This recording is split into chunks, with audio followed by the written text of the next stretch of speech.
Cannabis Common Sense, the show that tells the truth about marijuana and the politics behind its prohibition. Hello and welcome to another exciting edition of Cannabis Common Sense. We got a great show for you tonight. As you can see behind me, we have a guest here, Luke Zimmerman. Hey, Luke. Hi. Welcome. Thanks for having me. Hey, it's good to have you. Luke is an attorney and from California who also works at Oaksterdam on and off, teaches some classes there in Oakland, California. Next to him is that wild and crazy guy, Mr. Casper Leach. And then waiting in the wings, Mr. John Cornett is going to bring us some music. Hey, John. Hey, John. Welcome back, man. You're following. But we will be back right after this little break. I feel the force.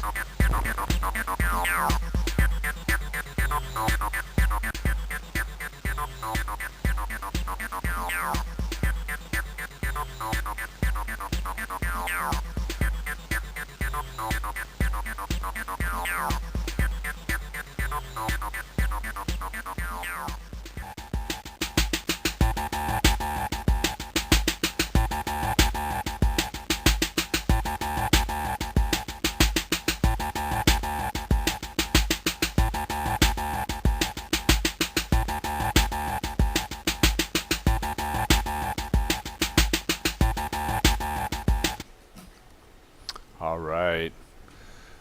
Voters are supportive of 5 pending ballot measures that seek to regulate the adult use and sale of marijuana, according to recent polling data compiled in Arizona, California, Maine, Massachusetts, and Nevada. Half of Arizona voters intend to vote yes in favor of Proposition 205, the Arizona Legalization and Regulation of Marijuana Act, according to an Arizona Republic Morrison Cronkite News poll. 40% of the voters in Arizona oppose the initiative.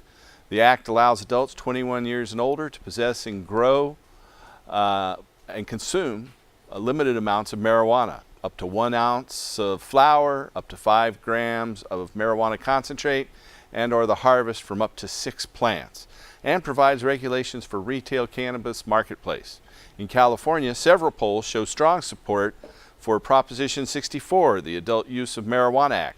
In recent weeks, polling data compiled by the Public Policy Institute of California and the California Field Poll indicates that the measure is leading among voters by 30 percentage points. Proposition 64 allows adults to legally grow up to 6 plants and possess personal use quantities of cannabis up to 1 ounce of flowers and are up to 8 grams of concentrate, while also licensing commercial cannabis production and retail sales. The measure prohibits localities from taking actions to infringe upon adults' ability to possess and cultivate cannabis for non-commercial purposes. The initiative's language specifies that it is not intended to repeal, affect, restrict, or preempt laws pertaining to the Compassionate Use Act of 1996, or medical marijuana in the state of California. We've heard that before, though, haven't we? 53% of Maine voters support Question 1, the Marijuana Legalization Act, according to September University of New Hampshire Survey Center poll. Only 38% of respondents opposed it. The act authorizes adults to obtain up to 2 1/2 ounces of cannabis from licensed facilities. Adults can also cultivate up to 6 plants and possess the harvest from those plants. In Massachusetts, voters backed Question 4, the Regulation and Taxation of Marijuana Act, by a margin of 53% to 40%. According to polling data released last week by WBZ-TV there in Massachusetts. The ballot measure permits adults to possess up to 10 ounces of cannabis and grow up to 6 plants for non-commercial purposes. The measure also establishes regulations to oversee commercial production and sale of the plant. And in Nevada, Question 2, the Nevada Marijuana Legalization Initiative leads among Nevada voters by a margin of 57% to 33%, according to Suffolk University polling data released last week. A separate poll recently commissioned by the Las Vegas Review-Journal finds support among voters to be almost evenly split. The initiative permits adults to obtain up to 1 ounce of cannabis from a retail facility or cultivate up to 6 plants if no retail outlet is near their home.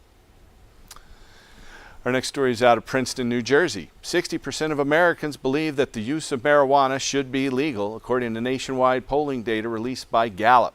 The percentage is the highest level of support ever reported by polling groups and represents more than a doubling in public support over the past 2 decades.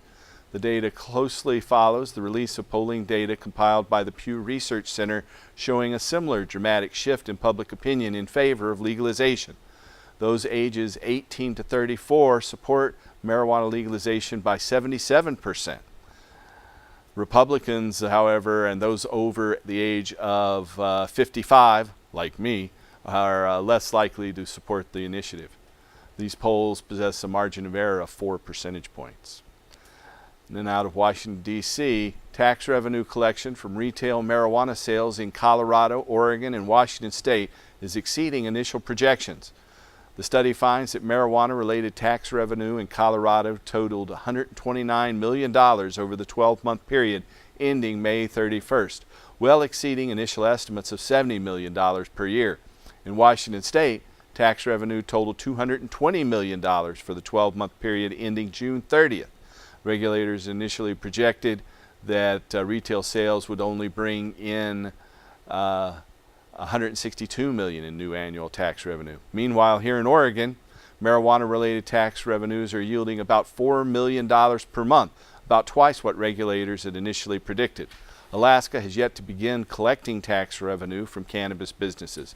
The report also finds that legalizing the adult marijuana use market has not been associated with any increase in youth use of the substance, nor has it had an adverse impact on traffic safety. In Colorado and Washington, the post-legalization traffic fatality rate has remained statistically consistent with pre-legalization levels and is lower in each state than it was a decade prior and is lower than the national rate. And in addition, marijuana-related arrest totals have fallen significantly in these jurisdictions post-legalization. According to the report, the total number of all annual marijuana-related arrests decreased by 59% in Alaska, by 46% in Colorado, by 85% in the District of Columbia, and by 50% in Oregon. In Washington, the number of low-level marijuana court filings fell by 98%. Then out of New York City, the implementation of medical marijuana programs is associated with a decrease in the prevalence of opioids detected among fatally injured drivers, according to data published online ahead of print in the American Journal of Public Health. Researchers at Columbia University in New York and the University of California at Davis performed a between-state comparison of opioid positivity rates in fatal car accidents in 18 states.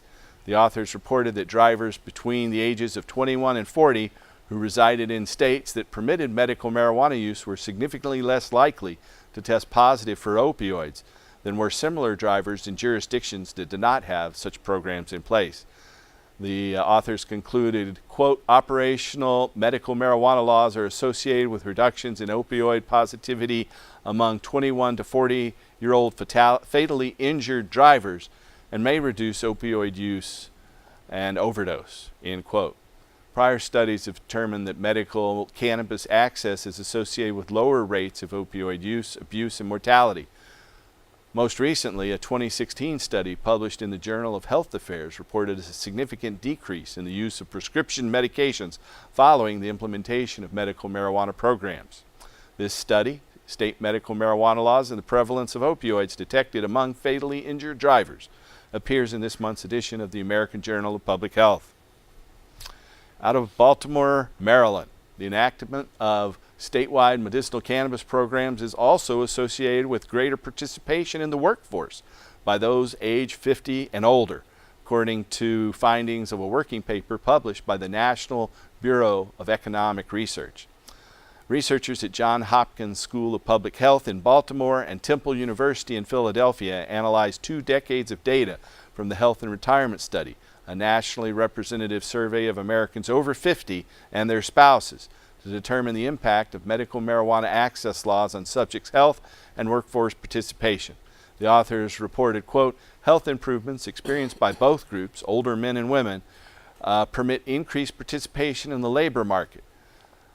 Specifically, investigators determined that the enactment of medical marijuana laws was associated with a 9.4% increase in the probability of employment and a 4.6% to 4.9% increase in hours worked per week among those over the age of 50. The authors of this study concluded, quote, medical marijuana law implementation leads to increases in labor supply among older adult men and women. These effects should be considered as policymakers determine how best to regulate access to medical marijuana, end quote.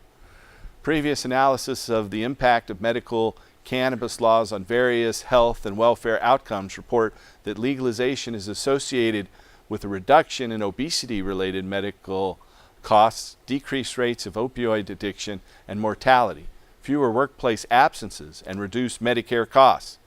This study, The Impact of Medical Marijuana Laws on the Labor Supply and Health of Older Adults, evidence from the Health and Retirement Study, appears online at nber.org. That's nber.org. Next story tonight's out of Washington, D.C. as well.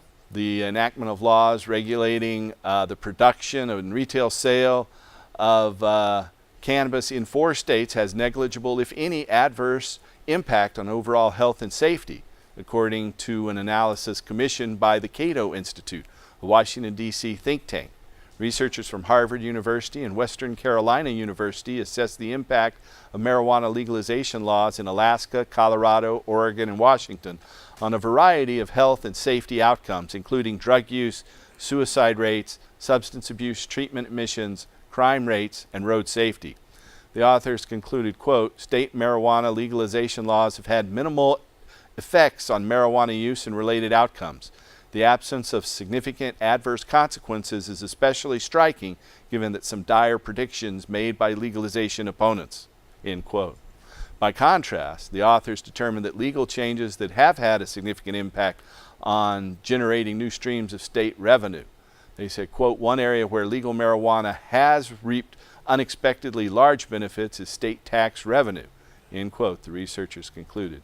In some jurisdictions, these figures are above pre-legalization forecasts. This study, Dose of Reality, the Effect of State Marijuana Legalizations, is available online at cato.org. That's cato.org. Former Chicago Bears quarterback Jim McMahon appeared in a political advertisement supporting legalizing marijuana in Arizona. McMahon currently lives in Scottsdale, Arizona, and says he's used marijuana to treat lingering effects from his days playing in the NFL. McMahon said, quote, when I had my first injury, that's when I used my first painkiller, and I was using them daily pretty much for the rest of my career. It takes its toll, taking too many of those things, end quote. He said that in his ad for Proposition 205 to legalize marijuana in Arizona. He went on and said, quote, once I retired, I got rid of those. I moved out here to Arizona. I got my medical card, and I've been using marijuana ever since. Someone like me can afford to be a medical marijuana patient, but others aren't so lucky. Marijuana should be available to all adults who need it, and I'm voting yes on Proposition 205 and hope you will too. McMahon's ad first appeared during the Thursday night football game between the Bears and the Packers at Lambeau Field last week. A recent poll of registered voters found 50% of them favored Prop 205. About 42% opposed it, and 8% were undecided. Our last story tonight is from Israel. Inhalation of cannabis improves symptoms of Parkinson's disease, according to clinical data published online ahead of print in the European Journal of Pain. Investigators at Tel Aviv University and the Rabin Medical Center in Israel assessed the impact of cannabis exposure on motor symptoms and pain parameters in patients with Parkinson's disease. The researchers reported that cannabis inhalation was associated with improved symptoms 30 minutes following exposure. The authors concluded, quote, cannabis improved motor scores and pain symptoms in Parkinson's disease patients, end quote. Prior Israeli trial evaluating the impact of cannabis on Parkinson's patients reported significant improvement after treatment in tremor, rigidity, and bradykinesia, the slowness of movement, as well as significant improvement of sleep and pain scores, end quote. Over 20,000 Israeli patients receive cannabis under a federally regulated program. Over 90% of those participants report significant improvements in pain and function as a result of their medicinal cannabis use. This study, the effect of medical cannabis on thermal quantitative measurements of pain in patients with Parkinson's disease, appears in the European Journal of Pain. And that's the end of our hemp news segment tonight. Mr. John Cornett is ready to play his guitar. Hey, John. Hey, Paul, how you doing? Pretty well, pretty well. I am a pain patient, and I'll tell you, there's nothing I've found better and less debilitating with respect to its after effects than cannabis oil. And I will be on that oil full time very shortly here. This is an old song. I think you guys probably heard that. Anything that you can, because it all adds up. Well, on the hemp set thing, one of the things we've done on the site is we put links so that people can go Soon and as find you're out born. about. They make you feel small.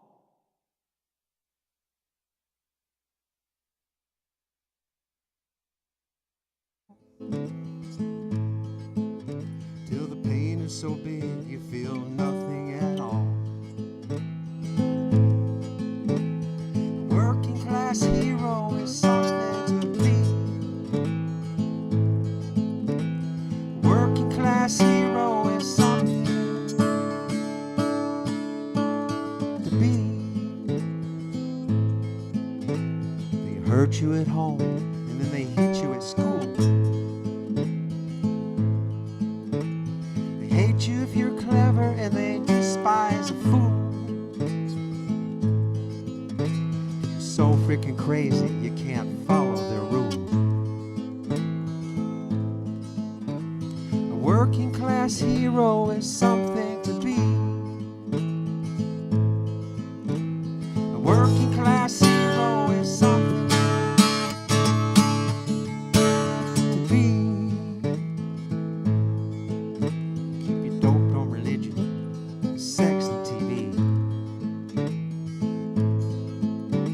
You think you're so clever and classless and free. But you're still a freaking peasant, as far as I can see. A working class hero is something to be. A working class hero is something to be. They tortured and scared you for 20 odd years. Then they expect you to pick a career. You barely function. You're so full of fear. A working class hero is something to be. A working class hero is something to be. There's room at the top. They're telling you still. As long as you learn how to smile as you kill. If you want to be like those folks on the hill. A working class hero is something to be. A working class hero is something to be. If you want to be a hero, just follow you. If you want to be a hero, just follow you.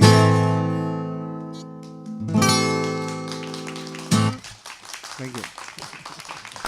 One of my favorite songs. Hey, Luke, welcome to our show. It's great to have you here. Thank you for having me on tonight. There's a lot going on. You're a California-based attorney, I'm a California-based attorney. and you've been working at Oaksterdam, I among other things. Teach at Oaksterdam. I have my own law firm focused on intellectual property, especially trademarking in the cannabis industry. That's difficult, isn't it? I mean, you get a lot of pushback from Is very trademarking difficult. in the cannabis industry. There are strategies coming out that are being used by clients that have shown some success. Federally, it is impossible still to get a cannabis trademark directly on a good or service. But we're having success with ancillary businesses that are supporting or engaging in the cannabis industry on the side, just not directly touching the plant. But then we're seeing a lot of success at the state level for Colorado, Washington, Michigan, Oregon. For state trademarks? For state trademarks. How does that work? I had someone asking about that in a meeting I had the other day with a local tier 2 grower. Okay. And one of the investors was asking, what good is a state trademark? Well, the strategy for state trademarking is we'll talk about the different scale of trademark protection. Okay. Just by using a trademark, you'd have what's called common law protection by putting it in commerce, showing that you're using it. So you have a very limited form of protection. The step up from that would be registering with your state trademark office, which would allow you to have the exclusive use of that trade name in your state. Then the next level would be the federal trademark, which takes you nationally, and then you can go on and register through the World Intellectual Property Organization to take on trademarks in other countries. So the value in doing it in the state is if you have a business that you don't plan on scaling interstate or nationally, that you can use that trade name and have it acquired and protected just for your region. So there is a value to that. And especially right now for the cannabis industry, some companies that are multi-state or multinational, especially they're probably heavily weighted in Colorado, Michigan for medical. Yeah, I know several Colorado companies. The Stanley Brothers are the ones that are most involved in South America and supplying. How costly? How much is it to do this? State, it varies state by state. And then federally, it's anywhere from mid 200s to upper 300s, depending on the filing type that you do. So it's not like thousands of dollars then? No, well, you're going to have attorney's costs also, but even then, it's going to be reasonable. But most attorneys only cost about $5 or $10 an hour. Right, yeah. Right? Yeah, on average. Well, depending, I think in California we're a little more, but. Oh, okay. Yeah. 15 an hour? Yeah, about 15 to 20. There you go. Yeah. So, can you give us any examples of state trademarks in any jurisdictions that you can talk about publicly? No, I can't talk about any clients. Give an example. I mean, if we were in your class at Oaksterdam, can you talk about it? What I would talk about at the state level. Well, California, we're actually still handicapped because California strictly follows federal guidelines. There's a group of trademark attorneys in California working to try and amend this and make recommendations to have it shifted, because since 1996 we've had medical cannabis. It's kind of ridiculous that we haven't been able to protect the small businesses and farmers who've been operating with this. If I was going to tell you about state trademarks, I would say look to your local office. It's going to have probably fee. The ranges I would assume is probably $50 to $90 for the application. I would still encourage you to talk to an attorney, because even though it looks like a simple form, adequately describing what your good or service is can be difficult, and having the proper identification really is. There's pretty strict requirements about how it has to be described. Yes, and what category you fall into, and the description in that category. So now, is this what you're dealing with? Is this strictly for plants and strains, or like I'm a time for head Global Broadcasting Network, right, and I've been around for 25 years. Or Paul's Cannabis Common Sense. Would there be of any benefit for us to trademark one of our shows or our network or anything of that nature? And if so, what would be the benefit, and what hurdles would we have with our name being Hemp and Cannabis Common Sense? The value in it. As a TV show, obviously, we aren't touching marijuana here on the air. Right. But sometimes we'll show marijuana. Well, and I can talk about, In fact, tonight we have a video of a tier 2, 40,000 square foot, 1 acre garden that we flew a drone over just before harvest. That's going to look impressive. So it was. Are there complications with having the marijuana name in just your business? Yes. If you go for a federal trademark, and I see this a lot, especially in the ancillary businesses, if the word marijuana, cannabis, hemp, if you see a reference somehow into the name that's kind of slang, what you'll usually receive is an office action asking for clarification that you're not engaged in any activity that would violate the Controlled Substance Act. And so even in a white label or ancillary business, we still have to deal with an argumentation with the federal government explaining, especially if you have a website, we'll say, that shows your product, it has nothing to do with cannabis, but there are pictures of cannabis on it. When they go to look at your website, you're going to end up receiving an They're office just action. going to see the pictures of the cannabis, right? Yeah. So does that mean they turn it down and say no until you get your pictures off? There's an initial objection that occurs, which right. is called an office action, and then you go into an argumentation about why their objection for registration isn't valid. And that's where you come in. That is very much where I come in. For your $15 an hour. For my $15 to $20 an hour, Right, yes. okay. Yeah, that I've seen, and this is why I strongly recommend working with attorneys, is because I have seen and corrected some filings that people have done on their own, and especially when it comes to cannabis. If you submit the wrong information, it could make your trademark completely unobtainable. And after it's registered, it still goes into the database. So if you want to do a future registration, all your information is still there, and it's also public knowledge. So you really want to make sure you file accurately. You got it and right properly. at first. Yes, you don't. It's hard to make it up once they've seen those marijuana leaves on your website. Yes, and all of the dialogue arguing back and forth is also public record also. So even just from a business sense, if you have competitors who are possibly watching your business, they can track everything you've been doing with trademarking fairly easily. So, but the value for the exclusivity, if you don't have a registration and someone else is using your name, you really don't have grounds to contest or challenge the ownership. You can have common law, but it's not that strong of an argument, and a lot harder to prove. The evidence required for it is pretty substantial. All right, someone like Paul, who's been around for 25 million years, and I've been Right. around about 30 million years. Okay. I've been on the site since 1999. Right. What complications would I be faced with if someone tried to play those games with me? I'm able to show I go back till, they hung Christ on the cross. I Right. was the first one to name. Paul was, right? So if you have a federal registration, you go into an infringement or any type of ownership dispute with a presumption of ownership if you're registered. If you're at common law protection, it's now we're both starting out at the base level of who owns what. Now we're presenting bodies of evidence, and there's more of a dialogue back and forth to find ownership instead of a presumption already in your favor. Okay. So there is definitely a benefit going forward with that, because if you have to start from an equal playing field of you saw Christ being hung on the cross and someone else has been using it for, say, just 20 years, right. You still are making the same argument going forward, even though you have more evidence for your argument. You're still starting out on the same playing field. Okay. Now, in this case, they don't want him to use the THC, Right. right? But he is THC. Right. F. I mean, that's who he is. Right. And if there was not a Paul Stanford, there'd be no THCF. Right. And when there's no THCF, I don't know, he just gets deleted or uploaded to some Paul will still be office here. or what? Paul, Does he? Paul is still here. Oh, okay. As long as my body keeps working. Okay. Paul is not going anywhere. So, but I'm just the activist formerly known But as he's Paul the- Stanford. but he's the Which one that is- started that's everything. How Prince started. It that did is pretty well for exactly him. how- But he started all Didn't the start THC. that way, He but started all the he used it for a long THCF. So time. what does he do? Since he is THC, I fight it to the death. It's interesting, though, that we're talking about this as, registering our name so we can sell our brand of marijuana, because I want to tell our audience that this is actually our 20th anniversary show. This is, it's been 20 years now since this show began. And 20 years ago, no one could believe the show was on the air.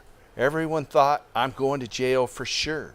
And, some people tried to put me in jail. It's true, on a few occasions. And I have been locked up sometimes for marijuana. But here we are, 20 years later, and the changes are dramatic. We're talking about registering these things. And, we do take live viewer telephone calls, and we have had a viewer standing by. And let's see if we can get the sound here into the studio and take that phone call.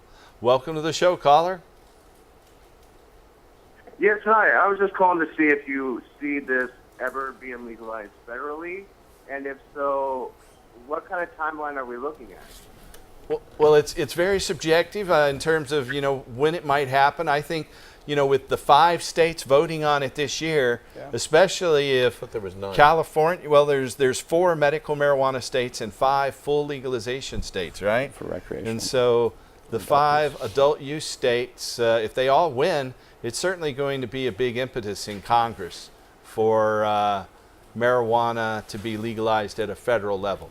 I was saying the other day, if you look at alcohol prohibition, of course it wasn't implemented for nearly as long as marijuana has been, but alcohol prohibition was first overturned in the state of New York in 1927. And it was 6 years later when the federal government repealed the 33rd Amendment, I think it was, that criminalized alcohol production.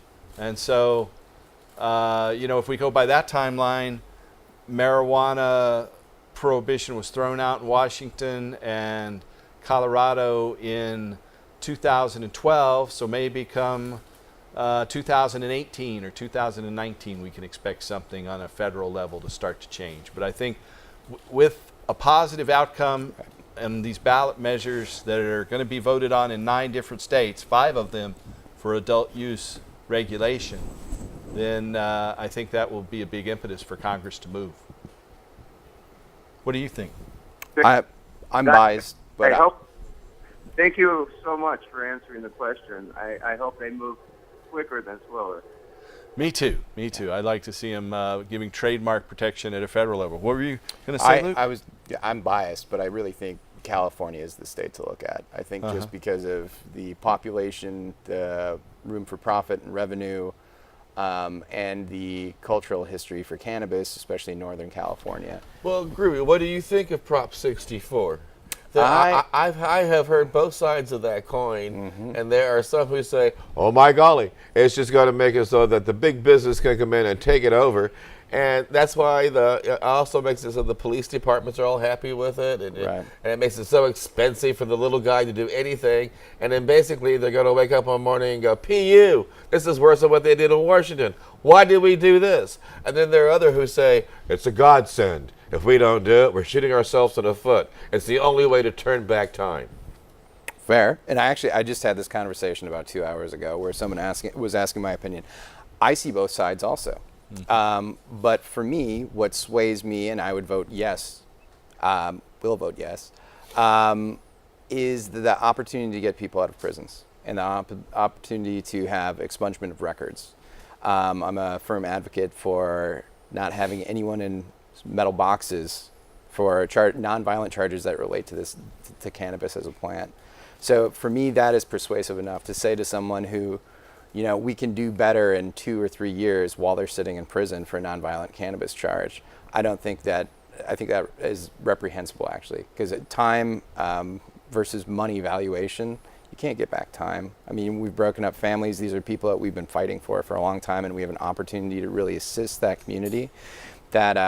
So I will be voting yes. So you're a champion for it. Okay. I am. I don't have a dog in the race. I'm up here in Oregon where I got my medical marijuana card, and I'm happy every day. Thank you. I think you do have a dog in the race, though. I do. Because it'll make a difference on a federal level. It will. And I think if we have California stall, that would be, in my opinion, the worst state to have stall in the nation right now. And I think that will... It certainly didn't help when they lost the second Prop 19 in 2010. Right. And I think the idea of looking forward, I understand... And this is a lot better than that bill. This is a lot better than that bill. And I understand this isn't perfect, but I would much rather have it on the books, go forward, start implementation, and then work on fixing it instead of kicking the can down the road again and saying, well, hopefully we'll get it better next time. Hopefully it'll go through next time. And having that conversation with someone who's sitting in prison on cannabis charges, I could not imagine how frustrating it would be of your own fellow farmers, cultivators, patients voted against this because the dollars didn't look right. And they're out having fun, growing pot, and having a ball every day. And are not waking up in prison. That's right. Yeah. There's too many people who are in that position. A good friend of mine, Cher Christie, a 65-year-old woman from Hawaii who was involved in a cannabis ministry in Hilo, just had to turn herself in for a 27-month federal prison sentence. Yeah. And she's just one of thousands. So We can I do better. found a lot of problems with Washington's I-502, but I supported it. And I definitely threw my weight behind Oregon's Measure 91. And you can't sacrifice the good to the perfect. You're not going to ever get perfect in the political process. It's very difficult anyway. There's a lot of forces that will fight against that. But you know, speaking of those state trademarks, there's a tier 2, 40,000 square foot garden that our director Bill and I went and visited back on October 8th, just less than 2 weeks ago. And our friend Frank Mahoney came in with his drone and flew over the garden, and they have a state trademark for their company, Royal Ambrosia. So I was with them in a meeting earlier this week where a potential investor asked him, what good is your state trademark? Right. Gave a good explanation of that. Let's go ahead and see this rather inspiring video. About halfway through it, you'll see us walking through the fields, which gives you a real scale of how big these plants are.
Guys, we're back. We're back. Hey. No more talking amongst yourselves. All right. That was a beautiful, beautiful That's Royal Ambrosius Field over in Washington County. It's pretty inspirational to walk through there. Now it's completely harvested, and a lot of work there. A whole lot of work. So if you have a question for us tonight about cannabis or cannabis trademarks or California or hemp, you can call us. That number that's there on your screen. It's 503-288-4442. That's 503-288-4442. We'll be taking your calls right up to the top of the hour. You know, I've got a friend who's got a national brand now, and so I don't know anything, haven't asked or inquired at all about him trademarking it, but it's Willie's Reserve, Willie Nelson, country music. I wonder, is he, you know anything about any trademarks? A lot of the larger brands that we're familiar with now, Marley Natural has one, Harborside has a few, Spark out of San Francisco has a few. So those are federal trademarks. And they will just strategically will look at different products and services that we can actually successfully obtain them on. But that is very much the market trend right now for businesses in the cannabis industry. Well, back in the 60s and 70s, the tobacco companies came out with these little mini cigars with these nifty names, Acapulco Gold and Panama Red. And those are still on the market. And maybe they don't have a big sales, but they're still holding that name for the tobacco companies. I think the tobacco companies' liabilities aren't something you want to marry to marijuana industry. But and I've seen that with some trademarks already, that some names, be it leaf or something that seems reference to smoking, that are being used by cannabis businesses, but it's already occupied by the tobacco industry. Right. So that, and this is the other thing for going forward. We have all these new businesses, emerging businesses. If you don't get a proper trademark clearance, you can find yourself operating with a trade name or a trademark that 2 years down the road, you get a cease and desist. All the traction and marketing that you've spent potentially is out the window now if you have to pivot and change the name. Right. I don't know if you've seen the edible line that Snoop has done. He has beautiful packaging and the logo is really cool, but from my understanding, the Toronto Maple Leafs actually came out and said, your cannabis leaf looks confusingly similar to our maple leaf. And I know there's a dispute going on with that. And we're going to see more and more of this in the cannabis industry where branding and marketing becomes more commonplace and more middle-of-the-road businesses are now paying attention to what's going on in the industry. Local extract company that's funded by a group of Canadians called Golden Leaf Extracts had to change their name because a tobacco company had that Golden Leaf name, so they just became Golden Extracts. Well, I know a great name for your strands. You could call them Degree 1, Degree 2, Degree 3. That way I can say I have a Stanford degree. Oh, that's good. I wouldn't come up with that. You know, we do have a live studio audience. You're welcome to come. No relation to the university on my part, but of course you guys all knew that. But we have a studio audience here, and there's a microphone that we allow studio audience members to question us. And it's the best looking studio audience I have seen this month. Gorgeous, lovely. You give yourself a hand. We love you. Thank you for showing up. And you're at the microphone, so I assume you've got a question there.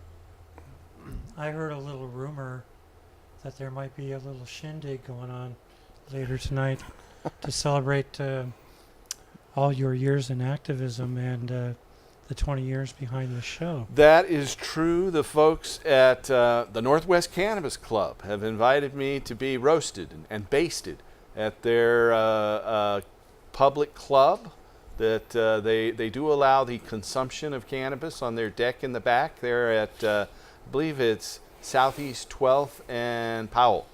So I'll be there just shortly after the show. That's at Southeast 12th and Powell Boulevard. I'll be there, and some people will tell jokes about me. Well, Paul, to be honest, you are such a nice guy. I cannot imagine any mean jokes to tell about you. I thought if I had to roast you or come up and do one of those typical insult humors on you, I couldn't. You're one of the nicest. The most evil thing you've ever done is help somebody get their marijuana for the medicine. And you're polite, you're courteous, you're always a gentleman. Even when I'm rude and crass and vile. There's some people who disagree with you on that. There are some people who And I am. I'm often vile and crude and crass, and you just continue to be nice and polite and steadfast. So I think anybody who has a chance to have you as a friend considers themselves lucky. So that's what I have to say at your roast. Well, thank you. Thank you. The people who have robbed me of my business don't think that. But we are seeing patients now at our new office. My office is temporarily under the control of some swindling usurpers. They've got my clinic at 18th Avenue, so we're seeing patients over at 2712 Northeast Sandy Boulevard. If you want to give us a call and you need help getting a medical marijuana permit, we have doctors who can help you. If you're outside of the Portland area, you can call us at that toll-free number. It's 888-499-THCF. That's 888-499-8423. Incidentally, they're trying in court to make me quit using the name of the Hemp and Cannabis Foundation. I don't see how they can do that. They claim that somehow I gave them the right to do that, but they're wrong. But if you're here locally, you can call us at 503-235-4606. That's 503-235-4606.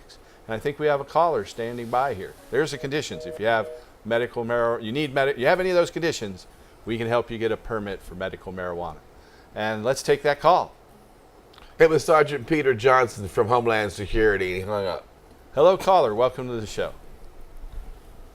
No, I heard him hang up. It was Sergeant Peter Johnson. They were just trying to be obnoxious. That's an obnoxious name, Casper.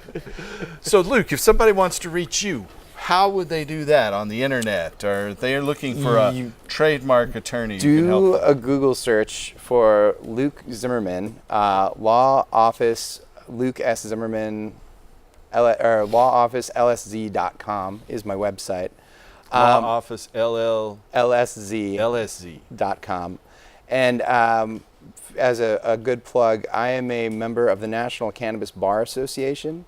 That if you reach out to me and it's a cannabis need for some legal assistance, and if I can't help you, or if you're in a state that I'm not licensed in, the National Cannabis Bar Association, we have a registry of attorneys who identify as cannabis practicing attorneys, and I will help you get representation, or I can send you at least in the right direction to give you resources to begin your process or get your legal assistance. So. And just like my name, Stanford, does not affiliate me with Stanford University, I just have to remark that just last week, someone with your last name won the Nobel Prize in Literature. Yes. Isn't that amazing? It is amazing. Robert Zimmerman. Which is funny because... Or Bob Dylan, as most people know him. My father is Robert Zimmerman. Oh, really? Yes, and... not the one. Not the one. Well, my one, but not the other one. Yeah. But the other one, who just won the Nobel Prize... He has a nephew in the Twin Cities, Luke Zimmerman, who's a singer-songwriter who has messed up my Google searches consistently for a period of time. I do that for everybody named Paul Stanford, and there's hundreds of them out there, and they resent it, I'm sure. Yeah, that's good. But and I've talked to a few of them. Casper, people want to find out about your radio network. There is only one Casper Leach, I guarantee you. You type that into your Google search, and you're only going to find me. And you go to timeforhemp.com. I want to remind you, we are working diligently to make cannabis great again. It's going to be huge. I tell you, huge for the next election. We're going up in the polls in all 9 states where we're trying to make cannabis legal. We need you to come out and vote. This election is going to be rigged if we don't win. And we need you to come out and help us. So we're working at timeforhemp.com to make cannabis great again. We're going to bring back jobs to this country. And we're going to make people sorry that they took our jobs out of this country. We're going to make them regret that. We're going to create products in this country that are going to compete on the open market. We're going to create trade deals that are huge. I swear, huge. So you need to get out there on the election day, vote to make hemp legal. And remember, if it doesn't happen, those people behind those polls were rigging it, and we won't stand for it. So get out and vote and make cannabis legal again. We're going to build a wall around the DEA and make the Justice Department pay for it. Thank you. All right. I thought maybe this table was going to break. I thought it was too. That was impressive. Yeah, that's some fist slapping there. So again, this is our 20th anniversary show. It's been 20 years now that I've been doing this television show. How many more years it will go, I don't know, but I will never surrender, and that's my posture. Woo! So we are just about out of time. Is there anything you want to say in closing, Luke? I think if you are skeptical about working with attorneys, which I've found some people of the cannabis industry to be, just remember there are wonderful attorneys out there. You just need to find the right fit. And I have met so many amazing attorneys in Oregon who are fighting for your rights up here and fighting for the rights of businesses and patients that I just really respect a lot of the attorneys I've met in this area. So, I think so as well. And we're gonna go over to Mr. John Cornett, who's just about ready to play some music for us. But tune in next week. We're gonna have Tim E., a local Washington State-based rapper, on, and a medical marijuana patient. He'll be here to play some music and talk about his situation and how medical marijuana has helped him as well. So I want to thank you guys for watching. Tune in next week, and remember to help us restore hemp.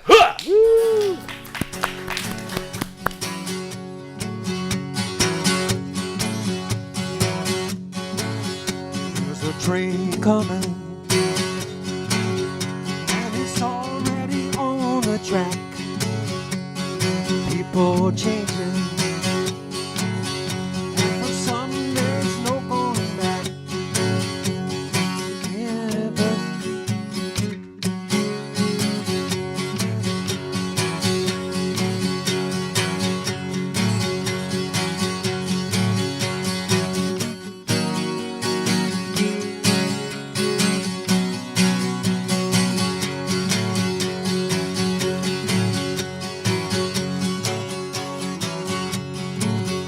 There's a train coming,